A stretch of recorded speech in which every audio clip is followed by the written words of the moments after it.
What's up, Crypto Crew, and welcome back. Or if this is your first time, I'm Captain Crypto Might, actively escaping the matrix, scoping out the crypto ocean. So if you like your odds, get on the boat, stay up to date, thumbs up, and join the hunt. Stick around. Binance has its eyes set on Kaspa. And at the same time, it's great how not just Wolfie, not just Nicholas, but also a member of KasPlex rep Kaspa to give time and to explain the project for those who are not familiar with Kaspa yet. Now here are some snippets with some of the key figures of the Kaspa team and diverse projects on the AMA call with Binance. I think the most inspiring thing is that the Kaspa team has officially announced the Crescendo roadmap this week, which provides a very detailed work plan for the upcoming 10 BPS hard fork. And if we're focusing on the present, a new release candidate that includes replaced by fee and the fee estimation API might be released within a week. And these two features would help a lot when the network enters the fee market, which occurred once during our previous open beta. And also the partially signed transaction feature has been implemented. I think it's also a major milestone for the ecosystem developers, as it means it's now possible to build marketplace and DEX for KRC-20 tokens. Sorry, I'm so excited to see so much progress has been made in just a few months, and can't wait to build more on Kaspa. Thank you. Okay, yeah, actually, this is like really exciting what you are building. So actually, we are curious about KasPlex and KRC-20. These are like two concepts that you have shared previously. So actually, could you share more in detail what it is and yeah, what's the current status and future roadmap for KasPlex? Sure. We are a non-profit organization, and we are focused on the development of the Kaspa ecosystem. And KasPlex is our project that aims to serve as an infrastructure on Kaspa. And based on KasPlex, we have designed the KRC-20 protocol, which enabling people to deploy, mint, and transfer tokens. And we launched a beta test last month. The results were inspiring, but we also found some aspects that need to be improved. So over the past months, we have been enhancing our indexer and protocols. We are also collaborating closely with many other project developers. We are now actually in the final testing phase, and everything seems to be working well. So it will be launched on the mainnet very soon.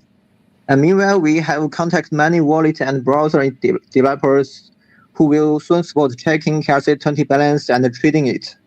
And we will soon open source our codes, and we welcome more people to join our community and build projects on KasPlex. Thank you.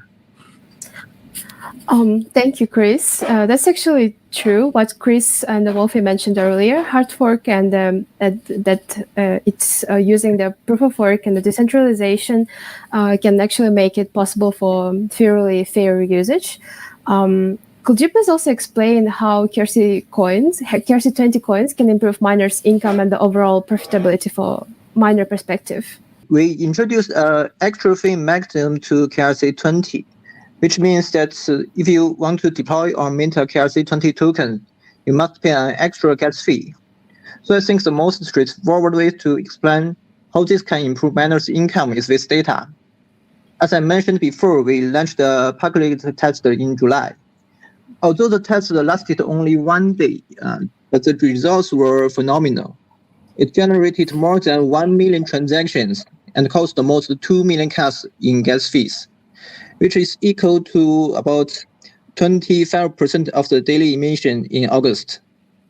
So this data has proved that even though Kaspa's emission decreased every month, KRC-20 can significantly increase the number of transactions and gas fees due to high user engagement. And therefore, miners will have motivation to keep providing hash rates. And the more important thing is that we actually encountered network congestion on that day because some of the wallets didn't generate their transaction properly.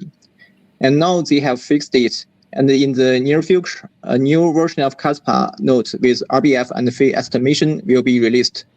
which will significantly improve the situation we encountered that day.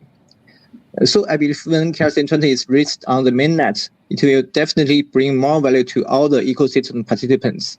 Could you please tell us what advantages or changes do you anticipate in the field of Kaspa mining in the midterm, in the future? Sure. So to start with, I'm just going to briefly describe, there's probably a lot of listeners that might not understand exactly really what's going on with mining, where the coins come from. So to start with, the initial coins, there's a term Coinbase, which a lot of people are confused. They think the name of the exchange Coinbase is, they think when they see Coinbase in the Explorer, it means the exchange. It's not. That's where that exchange got the name. So Coinbase refers to the coins that are yet to be mined. So Kaspa has like 3 billion coins left that aren't mined yet. So that's Coinbase, right? So the block reward is paid from Coinbase, and it's paid to the miner that solves that hash and wins that block, right? So that's one place. That's the place where the rewards come to miners right now that are mining Kaspa. Once the KRC-20 inscription service goes on, we were talking about the fees and things like that.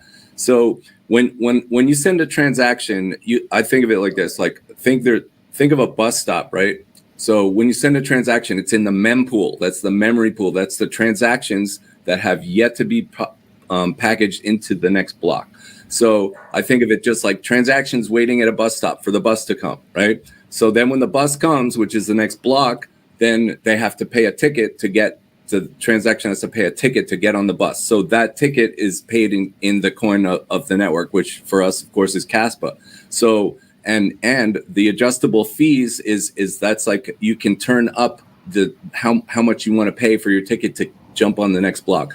So that's really neat. So right now we only have the Coinbase coins that are going to be paid to the miners every second.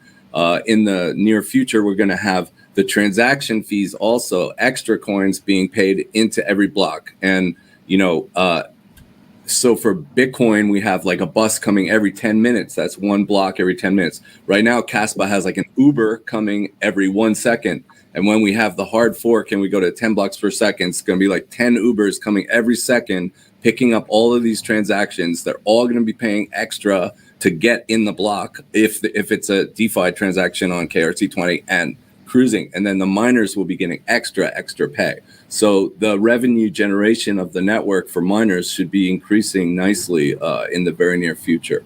I have a questions for both Nicholas and Ray. From your unique perspectives in the ecosystem, what trends and developments do you foresee in Kaspa mining in the near future, and how this might impact its role in the broader crypto market, like near future?